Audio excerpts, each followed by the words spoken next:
الرحمن الرحيم আল্লাহ জাল্লা জালালুহু ওয়া আম্মা নাওয়ালুহু তার অশেষ মেহেরবানি, দয়া, রহমত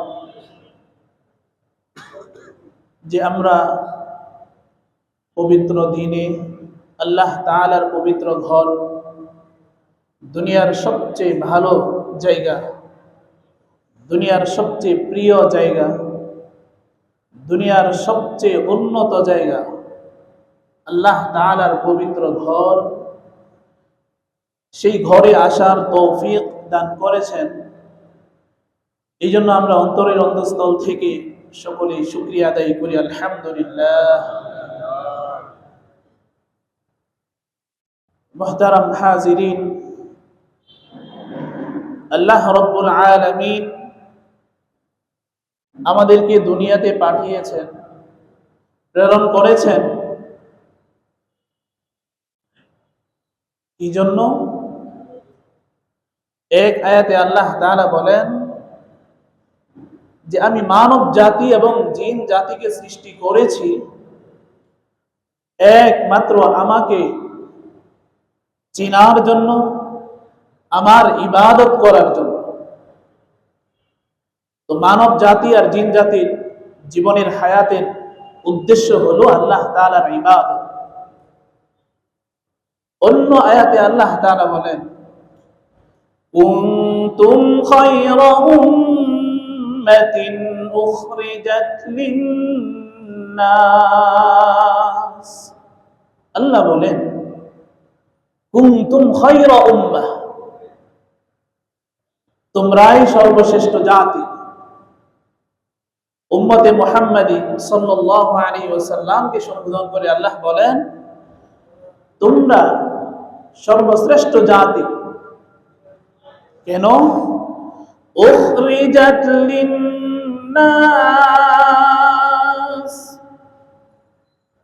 তোমাদেরকে মানুষের কল্যাণার্থে, মানুষের উপকার করার জন্য, মানুষের কল্যাণকামী হওয়ার জন্য, মানুষকে উপকৃত করার জন্য তোমাদেরকে প্রেরণ করা হয়েছে, তোমাদেরকে সৃষ্টি করা হয়েছে, তোমাদেরকে দুনিয়াতে পাঠিয়েছে। তার মানে আমরা যে দুনিয়াতে আসলাম আল্লাহ তাআলার ইবাদত করব আর মানুষের উপকার করব।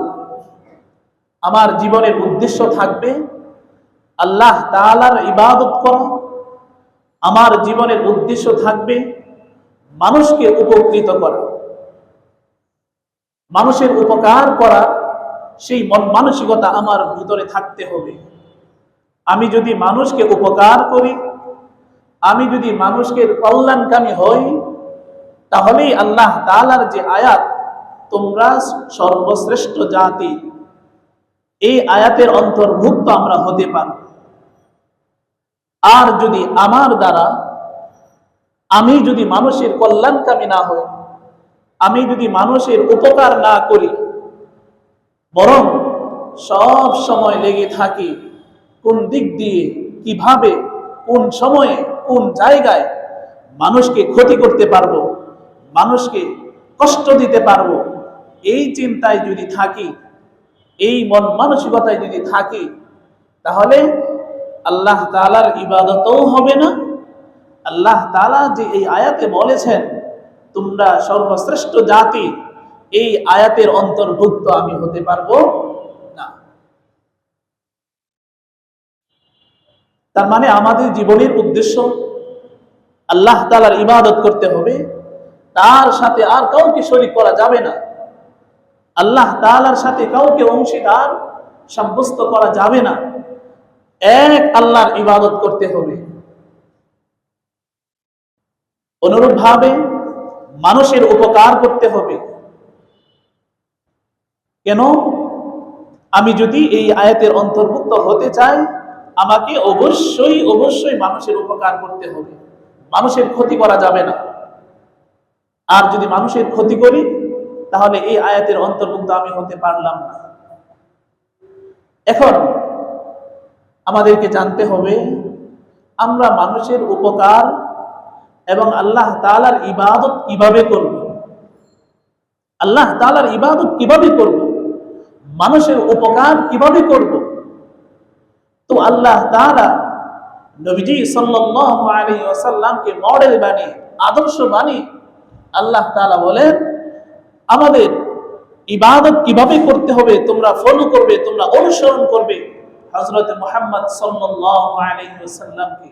আল্লাহ তাআলা বলেন মা আতাকুমুর রাসূলু ফাখুযুহু ওয়া মা নাহাকুম আনহু ফান্তাহু ওয়াত্তাকুল্লাহা ইন্নাল্লাহা শাদীদুল ইকাব। আল্লাহ বলেন মা আতাকুমুর রাসূল ফাখুযু, তোমাদেরকে রাসূল তথা মুহাম্মদ সাল্লাল্লাহু আলাইহি ওয়াসাল্লাম যা করতে বলেন, যা দেন তিনি, ফাখুযুহু তোমরা আঁকড়ে ধরো, তোমরা সেটাকে পালন করো। তাহলে আল্লাহ তাআলা আমাদেরকে দুনিয়াতে পাঠাইলেন আল্লাহর ইবাদত করার জন্য। তো ইবাদত কিভাবে করব, কাকে অনুসরণ করে করব? আমাদের নবীজি সাল্লাল্লাহু আলাইহি ওয়াসাল্লামকে। মন গড়া আমার মন চাইলো এইভাবে করলাম সেইভাবে করলাম হবে না, নবীজিকে অনুসরণ করে করতে হবে। এরপরে আল্লাহ তাআলা বলেন ওয়া মা নাহাকুম আনহু ফান্তাহু, তিনি তোমাদেরকে যে জিনিসটা না করার জন্য বলেন, নিষেধ করেন যেটা, সেটা থেকে তোমরা বিরত থাকো। তার মানে নবীজি যেটাকে বলছেন বিরত থাকার জন্য সেটা থেকে বিরত থাকতে হবে, আর নবীজি যেটাকে বলছেন যে করার জন্য সেটাকে করতে হবে। এইভাবে যদি আমি আমার জীবনকে পরিচালনা করি তাহলে আমাদের জীবনের যে উদ্দেশ্য ইবাদত, সেই ইবাদত হবে। আর যদি মন চাই করি তাহলে হবে না। এখন আমরা মানুষের উপকার কিভাবে করব? আল্লাহ তাআলা যে বলেছেন উখরিজাত লিন-নাস, তোমাদেরকে মানুষের কল্যাণার্থে, মানুষের উপকারের জন্য তোমাদেরকে সৃষ্টি করা হয়েছে, তোমাদেরকে দুনিয়াতে পাঠাইছেন আল্লাহ তাআলা। এই উপকার আমরা কিভাবে করব? আল্লাহ রাব্বুল আলামিন মানুষকে বিভিন্ন স্তরে, মানুষকে বিভিন্ন তবকায়, বিভিন্ন দারাজাত দিয়ে আল্লাহ তাআলা মানুষকে দুনিয়াতে পাঠিয়েছেন।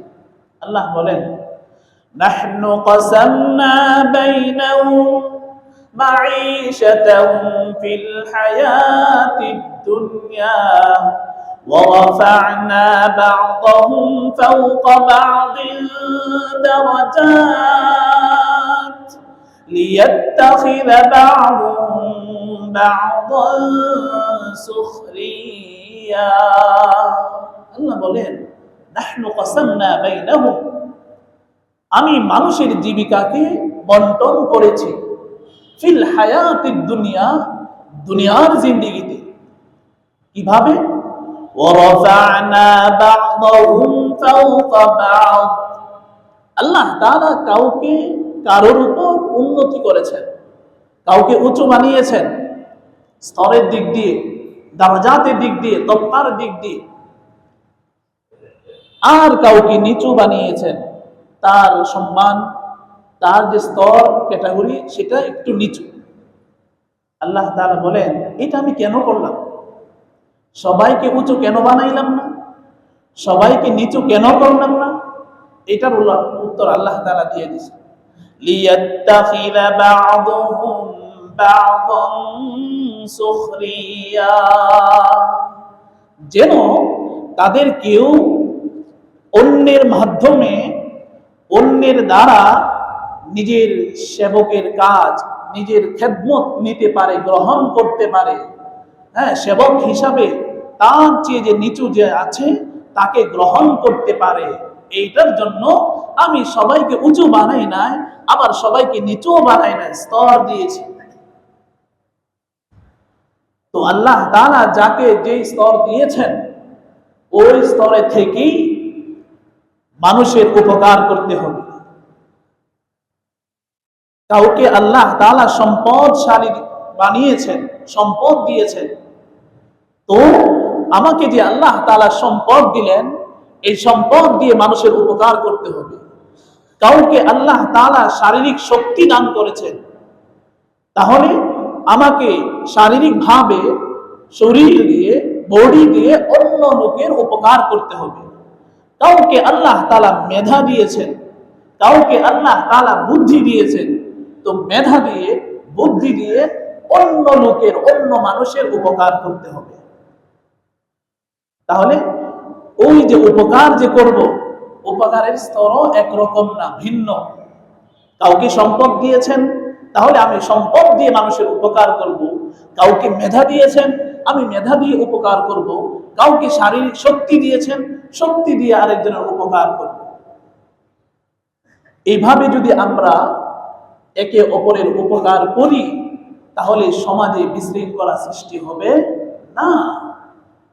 কারণ আমাদের জীবনের, আমাদের হায়াতের উদ্দেশ্যই হলো মানুষের উপকার করা। আজকে সমাজে, আজকে দেশে, এলাকায়, ঘরে, বাড়িতে, সব জায়গায় বিশৃঙ্খলা। কেন? কারণ একজন আরেকজনের পিছনে লেগে আছে ক্ষতি করার জন্য, উপকার করার মন মানসিকতা নেই। একজন আরেকজনের গীবত করতেছে, একজন আরেকজনের তুহমত, অপবাদ দিচ্ছে, একজন আরেকজনের মিথ্যা কথা নিয়ে দৌড়াদৌড়ি করছে, একজন আরেকজনের সম্পদ নিয়ে যাচ্ছে, একজন আরেকজনের টাকা নিয়ে যাচ্ছে, একজন আরেকজনের দোকান নিয়ে যাচ্ছে, একজন আরেকজনের বাড়ি নিয়ে যাচ্ছে। তো জোর করে বাড়ি নিয়ে যাওয়া, এটা কি উপকারের লক্ষণ? জোর করে সম্পদ নিয়ে যাওয়া, এটা কি উপকারের লক্ষণ? জোর করে টাকা নিয়ে যাওয়া আরেকজনের কাছ থেকে, এটা কি উপকারের লক্ষণ? না।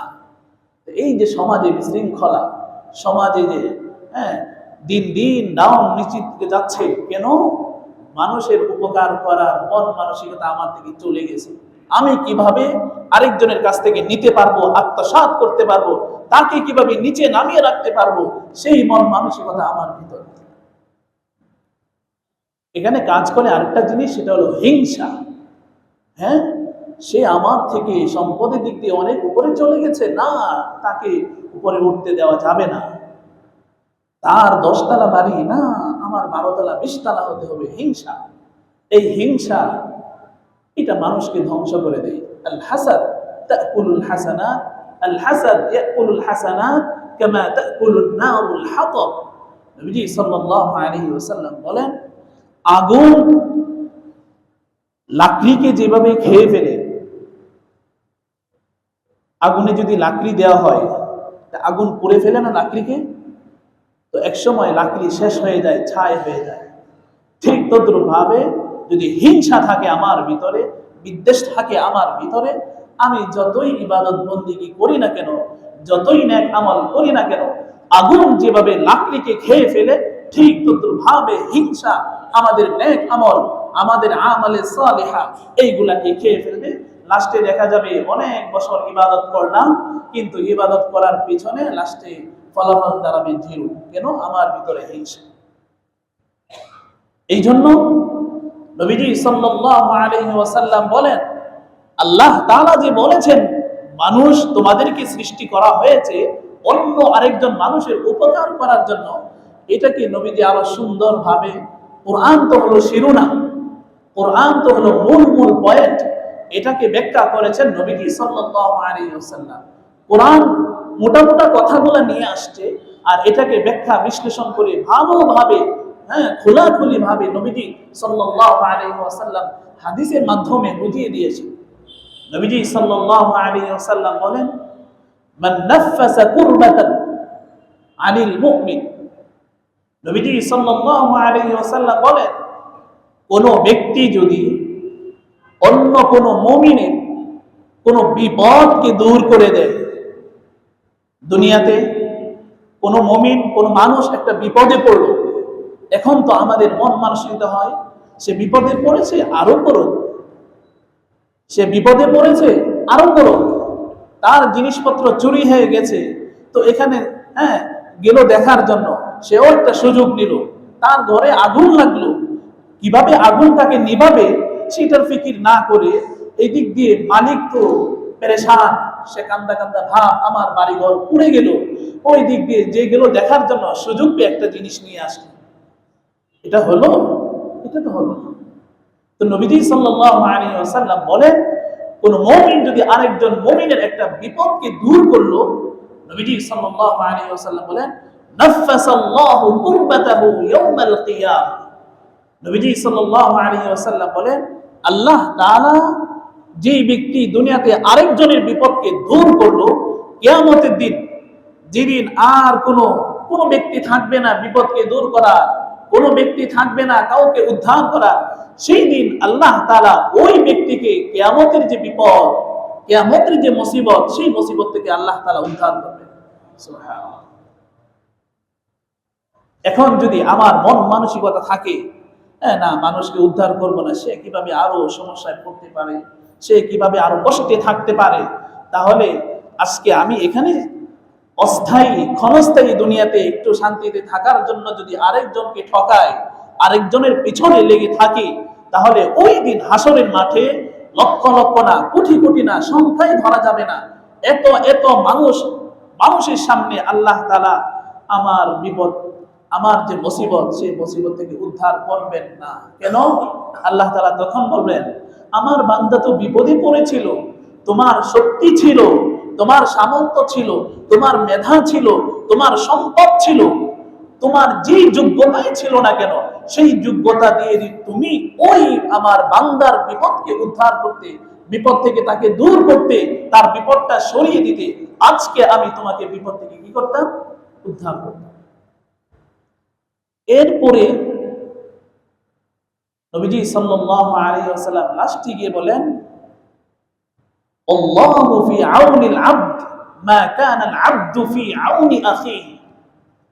আল্লাহ তাআলা মানুষকে কি পরিমাণ সহযোগিতা করবেন, কতটুকু সময় পর্যন্ত সহযোগিতা করবেন? নবীজি বলেন, জয় পরিমাণ, যতটুকু বা যত সময় বান্দা আরেকজন ভাইয়ের, তার যে মুসলমান ভাই হোক অথবা অন্য কোনো অমুসলিম হোক, যে ইসলামের ক্ষতি করে না, পাড়া প্রতিবেশী আছে কিন্তু মুসলমানের ক্ষতি করে না, ইসলামের ক্ষতি করে না, এমন হোক, অথবা মুমিন বান্দাই হোক, ওই মুমিন বান্দার সহযোগিতায় যতক্ষণ পর্যন্ত লেগে থাকবে, ততক্ষণ পর্যন্ত আল্লাহ তাআলা ওই ব্যক্তিকে সাহায্য করবেন। তাহলে আমি যদি আল্লাহর সাহায্য পেতে চাই, তাহলে আমাকে কি করতে হবে? আরেকজনের সাহায্য করতে হবে। আমি যদি আল্লাহর পক্ষ থেকে উপকার পেতে চাই, ফায়দা লুটতে চাই, আরেকজন মানুষের উপকার করতে হবে। হ্যাঁ, তাহলেই আমরা এই আয়াতের অন্তর্ভুক্ত হতে পারব। এখন আল্লাহ তাআলা আমাকে টাকা দিলেন, সম্পদশালী করলেন, তাহলে এই টাকা দিয়ে যারা নিম্ন, যারা একটু নিচু মানের আছে, যারা দরিদ্র, অসহায়, এতিম, দুস্থ, গরিব, তাদেরকে টাকা দিয়ে, সম্পদ দিয়ে আমাকে তাদের সহযোগিতা করতে হবে, উপকার করতে হবে। আমাকে আল্লাহ তাআলা শক্তি দিলেন কিন্তু টাকা নেই, তাহলে একজন লোক কষ্টের মধ্যে আছে, আমি আমার শক্তি দিয়ে, মনে করুন একটা রিক্সা চালক, অথবা মনে করুন এক জায়গায় একটা ময়লা জমা আছে, অনেক মানুষ কষ্ট করছে, ময়লা পানি, এখন তো বৃষ্টির মৌসুম, বিভিন্ন জায়গায় ওয়ারি, বিভিন্ন জায়গায় দেখা যায় পানি জমে আছে।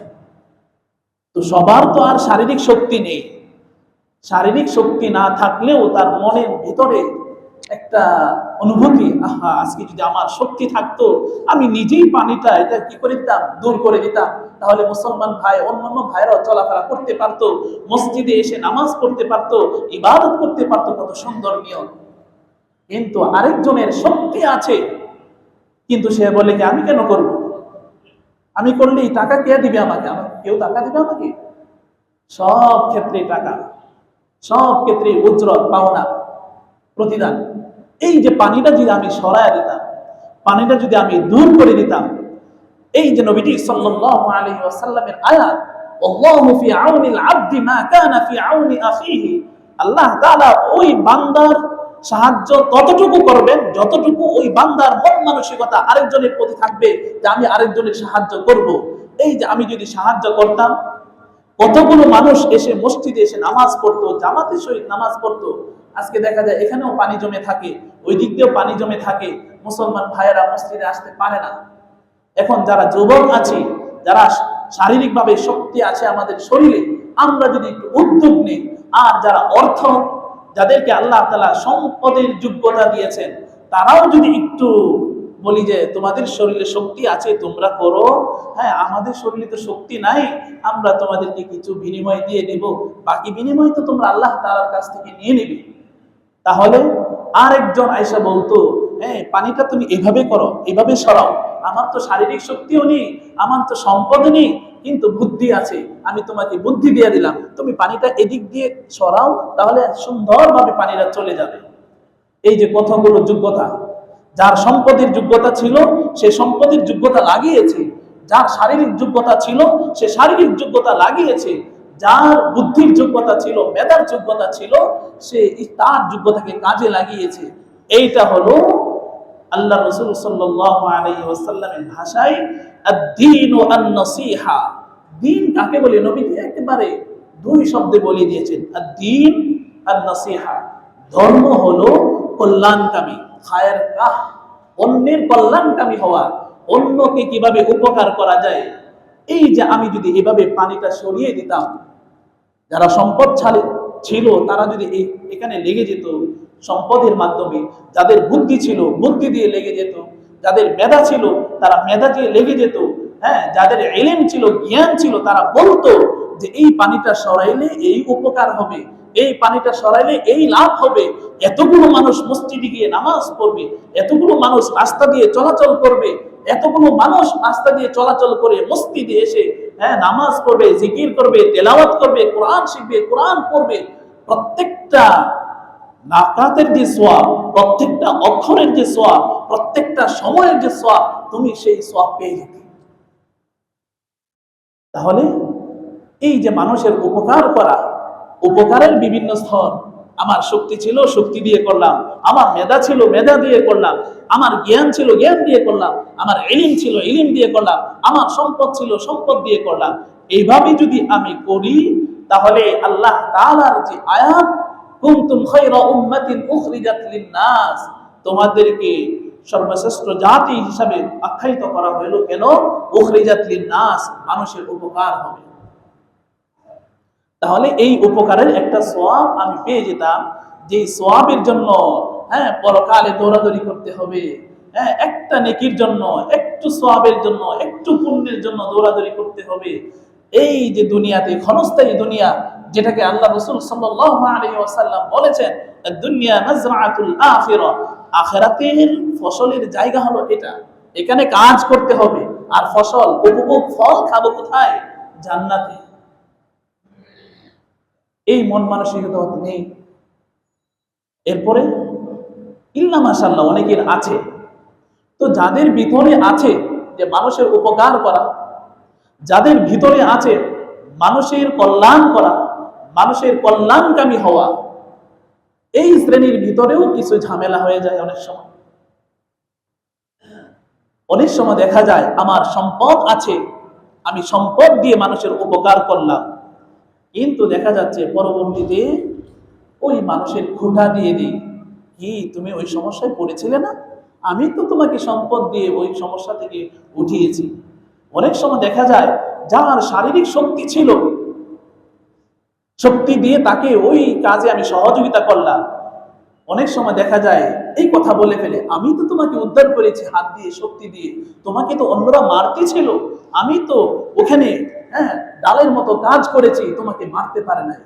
আবার হ্যাঁ যাদের মেধা ছিল তারাও বলে ফেলে অনেক সময়, আমি তো মেধা দিয়ে, আমি যদি বুদ্ধিটা না দিতাম, আমি যদি ওই কাজটা কিভাবে করতে হবে সেটা যদি না বলতাম, খোঁটা দিয়ে ফেলে। তো আগে তো বললাম হ্যাঁ কিছু মানুষ আছে যারা কল্যাণ কাজ, নেক কাজ, ভালো কাজ, অন্যের উপকার সেটা করতে চায় না, আর যারা করতে চায় তাদের ভিতরেও এই একটা দোষ, খোঁটা দেওয়ার মন মানসিকতা সেটা চলে আসে। সেটাকে আল্লাহ তাআলা বলেন যে দান যে করবা, উপকার যে করবা, মানুষের যে কল্যাণকামী হবা, অন্য মাখলুকাতের যে কল্যাণকামী হবা, সেটা কিভাবে হবে? আল্লাহ বলেন الذين ينفقون أموالهم في سبيل الله ثم لا يتبعون ما أنفقوا منا ولا أذى لهم أجرهم عند ربهم ولا خوف عليهم ولا هم يحزنون আল্লাহ বলেন الذين ينفقون أموالهم في سبيل الله যারা আল্লাহর রাস্তায় খরচ করে এরপরে ثم لا يتبعون ما এর পরবর্তীতে মা আনফাকু মান্নান এই যে খরচ করলো এই খরচ করার পরে কি দেয় না খোটা দেয় না আমি যদি না করতাম আমি যদি বুদ্ধি না দিতাম আমি যদি টাকা না দিতাম হ্যাঁ আমি তো তোমাকে করেছি আমি তো তোমাকে সেই করেছি সেই করেছি এই করেছি সেই করেছি এইভাবে যদি খোটা না দেয় ওয়ালা আদা মুখের মাধ্যমে কষ্ট না দেয় মুখের কষ্ট হলো বড় কষ্ট একটা থাপ্পড় দিয়ে দিলেন একটা ঘুষি মারলেন অথবা এক জায়গায় আঘাত করে দিলেন ক্ষত হয়ে গেল ওষুধ লাগানোর পর আস্তে আস্তে এই ক্ষত দূর হয়ে যাবে কিন্তু মুখের যে কষ্ট জবান কথার মাধ্যমে মানুষের কলিজা শেষ হয়ে যায় কাঁপতে থাকে অসহায় কবি আরবি কবি তিনি বলেন ইয়াকুব আল হামদুনি জারাহাতুস সিনানি লাহাল তিআম ওয়ালা ইয়ালতামু মা জারাহাল লিসান ওই আরবি কবি বলেন জারাহাতুস সিনান দাঁতের যে আঘাত কেউ যদি আরেকজনকে কামড় মারে এই যে আঘাত লাহাল তিআম তার আরোগ্যতা আছে ওষুধ খালি পরে তার যে ভাইরাস তার যে জার্ম সেটা দূর হয়ে যায় সেই ক্ষতটা দূর হয়ে যায় আস্তে আস্তে আস্তে আস্তে ওয়ালা ইয়ালতামু মা জারাহাল লিসান কিন্তু জবান মুখ কথা দিয়ে মানুষকে যে কষ্ট দেওয়া হয় সেই কষ্টের আর কোনো আরোগ্যতা নেই দেখা মাত্রই মনে পড়ে এই লোকটা আমাকে কষ্ট দিয়েছিল আমি বিপদে পড়েছিলাম আমার বাড়িতে আগুন লেগেছিল এই লোকটা আমার জিনিসপত্র নিয়ে গিয়েছিল আমার বাড়িতে পানি নেই আমার বাড়িতে কারেন্ট নেই এই লোকটা কেটে দিয়েছিল এই লোকটা কথার মাধ্যমে আমি কষ্ট পেয়েছিলাম দেখা মাত্রই 10 বছর পরে হোক 20 বছর পরে হোক দেখা মাত্রই আবার কি হয়ে যায় মনে হয়ে যায় এটাকে নবীজি সাল্লাল্লাহু আলাইহি ওয়াসাল্লাম বলেন আল মুসলিম মান সালিমা আল মুসলিমুনা মিন লিসানিহি ওয়া ইয়াদিহি মুসলমান কাকে বলে মুসলমান কাকে বলে মান সালিমাল মুসলিমুনা মিন লিসানিহি যার মুখ থেকে যার কথা থেকে অন্য মুসলমান নিরাপদ থাকে ওয়ায়াদিহি এবং যার হাত থেকে অন্য মুসলমান নিরাপদ থাকে সেই হলো পরিপূর্ণ মুসলমান তাহলে পরিপূর্ণ মুসলমান হতে গেলে মুখের মাধ্যমে হাতের মাধ্যমে অন্য কোনো মুসলমানকে কষ্ট দেওয়া যাবে না যদি কষ্ট দিই তাহলে পরিপূর্ণ মুসলমান হতে পারলাম না এই হাদিসের ব্যাখ্যা আল্লামা আনোয়ার শাহ কাশ্মীরি রাহিমাহুল্লাহ আরো কঠিন ভাবে বলেন এক ব্যাখ্যাত অর্থ হলো যে পরিপূর্ণ মুসলমান সে না যে যার হাত থেকে অন্য মুসলমান যার মুখ থেকে অন্য মুসলমান নিরাপদ না সে পরিপূর্ণ মুসলমান না এটা বেশিরভাগ মুহাদ্দিসিনে কেরাম এই হাদিসের ব্যাখ্যা করেন কিন্তু তিনি আরো কঠিন ব্যাখ্যা করেন তিনি কি বলেন পরিপূর্ণ মুসলমান সে মুসলমানই না আল মুসলিমু মান সালিমাল মুসলিমুনা মিন লিসানিহি ওয়া ইয়াদিহি তিনি অন্যদেরকে বলেন তোমরা যে পরিপূর্ণ মুসলমান না সেই পরিপূর্ণতা কোথায় পাইলা উনি সরাসরি বলেন সে মুসলমানই না যার হাত থেকে যার মুখ থেকে অন্য মুসলমান কষ্ট পায় সে মুসলমানই না তো এই জন্য দান করার পরে আমরা দান উপকার করি অন্যের কল্যাণকামী যেটাই করি সম্পদ দিয়ে হোক মেধা দিয়ে হোক এলেম দিয়ে হোক শ্রম দিয়ে হোক বুদ্ধি দিয়ে হোক যেভাবেই করি না কেন এটার পিছনে যদি খোটা না থাকে এটার পিছনে যদি মানুষকে কষ্ট দেওয়া না থাকে তাহলে আল্লাহ তাআলা বলেন লাহুম আজরুহুম ইনদা রাব্বিহিম তাদের প্রতিদান রয়েছে ইনদা রাব্বিহিম তাদের প্রভুর কাছে তাহলে এই যে উপকার করার প্রতিদান আমরা কার কাছ থেকে নিব আল্লাহ তাআলার কাছ থেকে নিব কয় শর্ত সাপেক্ষে মানুষকে কষ্ট দেওয়া যাবে না এই উপকার করার পরে খোটা দেওয়া যাবে না এরপরে আল্লাহ তাআলা বলেন ওয়ালা খাউফুন আলাইহিম ওয়ালা হুম ইয়াহজানুন তাদের কোনো ভয় থাকবে না তাদের কোনো চিন্তা থাকবে না। কাদের? যারা উপকার করে, যারা মানুষের কল্যাণকামী হয়, এই উপকার করার পর মানুষের খোটা দেয় না, মানুষকে কষ্ট দেয় না, এরকম যারা করতে পারবে তারাই হলো চিন্তামুক্ত, তারাই হলো পেরেশান মুক্ত। আখেরাতে মৃত্যুর পরে তাদের কোনো চিন্তা থাকবে না। এখন আমি যদি খোটা নিয়ে আসি, আমি যদি মানুষকে কষ্ট দিই, তখন কি হবে? আল্লাহ তাআলা বলেন, ইয়া আইয়ুহাল্লাযীনা আমানু লা তুবতিলু সাদাকাতিকুম বিল মান্নি ওয়াল আযা কাল্লাযী ইউনফিকু মালাহু রিআআন নাস ওয়া লা ইউমিনু বিল্লাহি ওয়াল ইয়াউমিল আখির। আল্লাহ তাআলা মুমিনদেরকে ডাক দিয়ে বলেন, মুমিনদেরকে ডাক দিয়ে বলেন, এখানে ইয়া আইয়ুহান নাস বলেন না, হে মানুষ সকল। আল্লাহ তাআলা মুমিনদেরকে সম্বোধন করে বলেন, ইয়া আইয়ুহাল্লাযীনা আমানু, হে ওই সমস্ত লোক যারা ঈমান এনেছো, শোনো তোমরা, লা তুবতিলু সাদাকাতিকুম, তোমরা তোমাদের সাদকাকে, তোমরা তোমাদের দানকে, তোমরা তোমাদের উপকারকে, মানুষের যে উপকার করলা, বিভিন্ন জিনিসের যে উপকার করলা, সেই সাদকাকে লা তুবতিলু, নষ্ট করিও না। কিভাবে নষ্ট করিও না? বিল মান্নি ওয়াল আযা। বিল মান, মান শব্দের অর্থ হলো খোটা। তাহলে আল্লাহ তাআলা আমাদেরকে ঈমানদারকে সম্বোধন করে বলতেছেন, হে ঈমানদারগণ, তোমরা তোমাদের উপকারকে, তোমাদের দানকে খোটার মাধ্যমে নষ্ট করো না, বাতিল করো না। ওয়াল আযা, কষ্ট দেওয়ার মাধ্যমে। দান করলাম ঠিক, মানুষের উপকার করলাম ঠিক, উপকার তো আমি বললাম যে কোনো ভাবে উপকার করা যাবে, সম্পদ দিয়ে, মেধা দিয়ে, শ্রম দিয়ে, জ্ঞান দিয়ে, বুদ্ধি দিয়ে, যেভাবেই হোক, যেভাবেই উপকার করি, সেই উপকারকে খোটা দেওয়ার মাধ্যমে, সেই উপকারকে কষ্ট দেওয়ার মাধ্যমে নষ্ট করার জন্য আল্লাহ তাআলা নিষেধ করেছেন। হে ঈমানদারগণ, তোমরা নষ্ট করো না। এই যে দানটা করলাম, এই যে উপকারটা করলাম, এটার পিছনে কি শ্রম নেই? টাকা কি এমনি আসে? আমি যে শরীর দিয়ে সাহায্য করলাম, এই যে শরীরে শক্তি হলো, এটা কি এমনি আসলো শক্তি? আমি যে বুদ্ধি দিয়ে আরেকজনের উপকার করলাম, এই বুদ্ধি কি এমনি আসছে? সবগুলোর পিছনে আল্লাহ তাআলার নিয়ামত। এই জন্য আল্লাহ তাআলা বলতেছেন, এইগুলো আমার নিয়ামত। দান করা, সম্পদ, শ্রম, বুদ্ধি, মেধা, ইলম, এই সবগুলো আমার নিয়ামত। সুতরাং নিয়ামতকে নষ্ট করো না খোটা দেওয়ার মাধ্যমে, এরপরে কষ্ট দেওয়ার মাধ্যমে।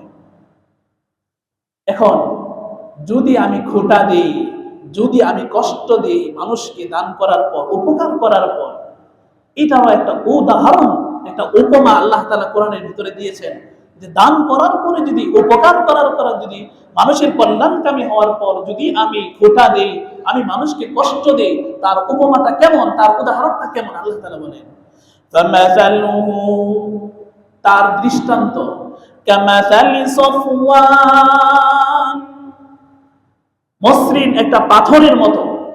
ফামাসালুহু কামাসালি সফওয়ান, তার দৃষ্টান্ত হলো মসৃণ সুন্দর একটা পরিষ্কার পাথরের মতো। আলাইহি তুরাব, যেই পাথরের উপর মাটি লাগলো, মাটি পড়ে আছে, আস্তে আস্তে মাটি জমছে। ফাআসাবাহু ওয়াবিল, যেই পরিষ্কার পাথরটা ছিল, সেই পরিষ্কার পাথরের উপর মাটি লাগলো। এর কিছুদিন পর ভারী বৃষ্টি, মুষলধার বৃষ্টি, ওই বৃষ্টি আসার পর ফাতারাকাহু সালদা, তো বৃষ্টি আসার পর পাথরের উপর যে মাটি লাগা ছিল, সে মাটি থাকবে না? বৃষ্টি আসার কারণে মাটি একবারে পরিষ্কার হয়ে যাবে, পরিষ্কার। আল্লাহ রাসূল সাল্লাল্লাহু আলাইহি ওয়াসাল্লামের পর আল্লাহ তাআলা যে আয়াত নাযিল করলেন, ওই আয়াতের ভিতরে উপমা দিয়ে বললেন, যে লোকটা দান করলো, উপকার করলো, যেভাবেই উপকার করুক না কেন, উপকার করার পরে যদি খোটা দেয়, উপকার করার পরে যদি মানুষকে কষ্ট দেয়, তাহলে তার দানটা হলো ওই রকম। فَمَثَلُهُ كَمَثَلِ صَفْوَانٍ عَلَيْهِ تُرَابٌ فَتَرَكَهُ صَلْدًا, তার দানটা হলো ওই পাথরে নেই যে পাথরের উপর মাটি লেগেছে, কিছুদিন পর বৃষ্টি আসলো, বৃষ্টি আসার পর মাটিকে ধুয়ে পরিষ্কার করে দিল। ঠিক তদ্রুপভাবে আমি যদি দান করি, আমি যদি উপকার করি, মেধা দিয়ে হোক, শ্রম দিয়ে হোক, সম্পদ দিয়ে হোক, যেভাবেই হোক, আমি যদি মানুষের কল্যাণকামী হই আর সাথে সাথে যদি খোঁটা দেই, যেরকম পাথরের উপর মাটি থাকে না, আমি উপকার করার পরেও বিন্দু মাত্র আমি কি পাবো না, সওয়াব পাবো না, নেকি থাকবে না। আল্লাহ এটা বলেন, লা ইয়াকদিরুনা আলা শাইইন মিম্মা কাসাবু, লা ইয়াকদিরুন, তারা পাবে না, তারা যারা উপকার করে খোঁটা দেয়, যারা উপকার করে কষ্ট দেয়, তারা পাবে না মা কাসাবু, তারা যে একটা নেক কাজ আমল একটা অর্জন ছিল, হ্যাঁ, সওয়াব অর্জন করেছিল, খোঁটা দেওয়ার কারণে এই সওয়াবটা ধুয়ে মুছে পরিষ্কার হয়ে যাবে। যেরকম পাথরের উপর মাটি লাগার পর এই মাটির উপর বৃষ্টি পড়লো, বৃষ্টি মাটিকে একবারে ধুয়ে মুছে পরিষ্কার করে নিয়ে যায়, ঠিক তদ্রুপভাবে আমরা যদি দান করার উপকার করার পর যদি খোঁটা দিই, তাহলে ওই রকম আর কোনো নেক আমল থাকবে না, ধুয়ে মুছে সব পরিষ্কার হয়ে যাবে। এই জন্য আল্লাহ রাসূল সাল্লাল্লাহু আলাইহি ওয়াসাল্লাম বলেন, নবীজি সাল্লাল্লাহু আলাইহি ওয়াসাল্লাম বলেন, সালাসাতুন লা ইউকাল্লিমুহুমুল্লাহু ইয়াওমাল কিয়ামা, তিন ব্যক্তি এমন আছে যাদের সাথে আল্লাহ তাআলা কথা বলবেন না রাগে। তিনজন ব্যক্তি এমন আছেন যাদের সাথে আল্লাহ তাআলা কথা বলবেন না। আল্লাহ কথা বলবেন না, কত বড় জঘন্য অপরাধ হতে পারে। ওয়ালা ইউযাক্কিহিম ওয়ালা ইয়ানজুরু ইলাইহিম, আল্লাহ তাআলা কথাও বলবেন না, তাদের দিকে তাকাবেন না। ওয়ালা ইউযাক্কিহিম, গুনাহ থেকে তাদেরকে পবিত্রও করবেন না। ওয়ালাহুম আযাবুন আলীম, তাদের জন্য যন্ত্রণাদায়ক শাস্তি রয়েছে। আবু যর গিফারি রাদিয়াল্লাহু তাআলা আনহু বললেন, মান হুম ইয়া রাসূলুল্লাহ খাবু ওয়া খাসিরু, এই যে ক্ষতিগ্রস্ত, যাদের সাথে আল্লাহ তাআলা কথা বলবেন না, যাদেরকে দেখবেন না, তাকাবেন না, তাদেরকে পবিত্র করবেন না, এই দুর্ভাগারা কারা? নবীজি সাল্লাল্লাহু আলাইহি ওয়াসাল্লাম বলেন, আল মান্নান, খোঁটা দাতা, যে খোঁটা দেয়। এক ব্যক্তি হলো যে খোঁটা দেয়। দুই নম্বরে বলেন, ওয়াল মুসবিলু ইজারাহু আনিল কা'বি, নবীজি সাল্লাল্লাহু আলাইহি ওয়াসাল্লাম বলেন, আরেক ব্যক্তি হলো যে অহংকার বশত ওই যে ঘন্টা আছে, টাকনু আছে, টাকনুর নিচে যারা লুঙ্গি, পায়জামা, প্যান্ট, ট্রাউজার, নবীজি তো শুধু এতটুকু বলেছেন, টাকনুর নিচে যারা জামা পরিধান করে। এখন এটা জামা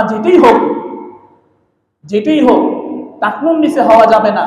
তো এটাকে আরো স্পষ্ট করে নবীজি বলেন, আনিল খুয়ালা, দাম্ভিকতার সাথে, অহংকারের সাথে যারা টাকনুর নিচে কি করে জামা পরিধান করে, পায়জামা, ট্রাউজার, প্যান্ট, লুঙ্গি, যেটাই হোক, এই শ্রেণীর লোক যারা আছে, তো আমরা এটাকে সাধারণ মনে করি, আমরা এটাকে কিছুই মনে করতেছি না, টাকনুর নিচে প্যান্ট জামা পরিধান করাটাকে। অথচ নবী সাল্লাল্লাহু আলাইহি ওয়াসাল্লাম কত কঠিন ভাবে বলেছেন, আল্লাহ তাআলা তাদের সাথে কথা বলবেন না, তাদের দিকে তাকাবেন না, তাদেরকে পবিত্র করবেন না, তাদের জন্য শাস্তি রয়েছে। তিন নম্বরে হলো ওয়াল হালিফ সিলআতাহু বিল হালিফ ওয়াল মুনফিকু সিলআতাহু বিল হালিফ, ওই ব্যক্তি যে মিথ্যা কসমকে বিক্রি করে, যে মিথ্যা কসমকে না, কসম দিয়ে বলতেছে 1 নম্বর মাল, বিশ্বাস করেন না, আল্লাহর কসম 1 নম্বর মাল, অথচ 1 নম্বর না। বিশ্বাস করেন না, জাপানি মাল 1 নম্বর, আল্লাহর কসম 1 নম্বর জাপানি মাল, অথচ জাপানের স্টিকার লাগিয়ে দিয়েছে। বাঙালি প্রোডাক্ট অথবা অন্য দেশের প্রোডাক্ট, কিন্তু জাপানি স্টিকার লাগিয়ে দিয়েছে। এটা করা যাবে না। এটা যদি করি তাহলে ব্যবসায়ীদের সোয়াব, ব্যবসায়ীদের হাসন নাসর কাদের সাথে হবে? অনেক বড় সোয়াব।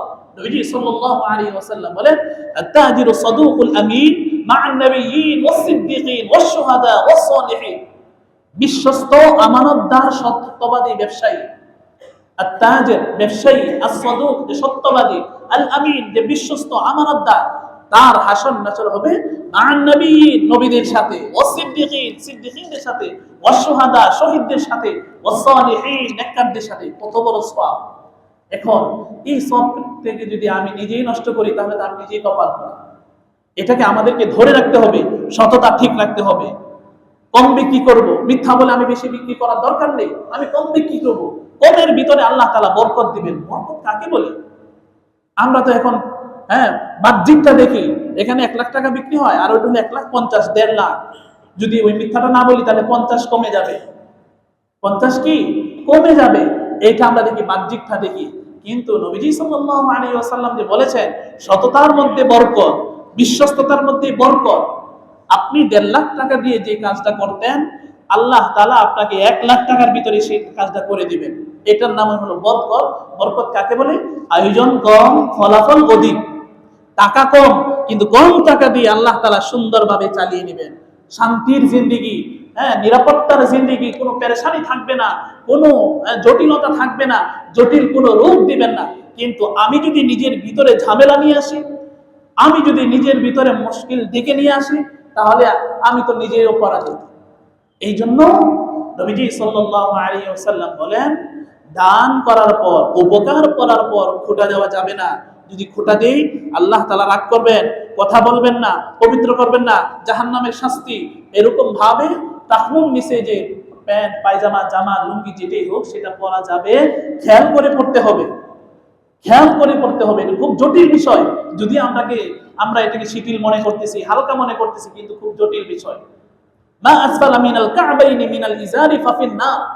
অন্য হাদিসে নবীজি সাল্লাল্লাহু আলাইহি ওয়াসাল্লাম বলেন, তাহনুর নিচে অহংকার বশত ইচ্ছা করে যারা একদিন দেখায় দেওয়া হলো, 2 দিন দেখায় দেওয়া হলো, 3 দিন ধরে দেওয়া হলো, তারপরে অনবরত পড়তেই আছে, নবীজি সাল্লাল্লাহু আলাইহি ওয়াসাল্লাম বলেন ফাফিন নার, এই অংশটা থাকবে জাহান্নামে। নাউযুবিল্লাহি মিন যালিক। এই অংশ, টাকনুর নিচে যে অংশটা, সেটা যদি জাহান্নামে থাকে, আমি কোথায় থাকবো? একটু হাত যদি পুড়ে যায়, একটু হাতে যদি আগুন লাগে, একটু দাঁতে যদি ব্যথা হয়, পুরা শরীর খবর হয় কি হয় না? তাহলে এই অংশটা সামান্য অংশই তো জাহান্নামে থাকবে। না, এই হালকা মনে করা যাবে না, এই বডি সহ নিয়ে যাওয়া হবে, যন্ত্রণা। নবীজি সাল্লাল্লাহু আলাইহি ওয়াসাল্লাম বলেন, আবু লাহাবকে, আবু তালেব, নবীজির যে চাচা, আবু তালেব, উনি তো ঈমান আনতে পারেন নাই বংশীয় কারণে। আমার বংশের লোকেরা কি বলবে, ভাতিজার ধর্ম গ্রহণ করেছে। নবীজি সাল্লাল্লাহু আলাইহি ওয়াসাল্লাম বলেন, চাচাকে সবচেয়ে হালকা শাস্তি দেওয়া হবে। আর সেই হালকা শাস্তিটা হলো আগুনের 1 জোড়া জুতা পরিধান করা। 1 জোড়া জুতা আগুনের, এটা হালকা মনে করতেছি? কি অবস্থা হবে?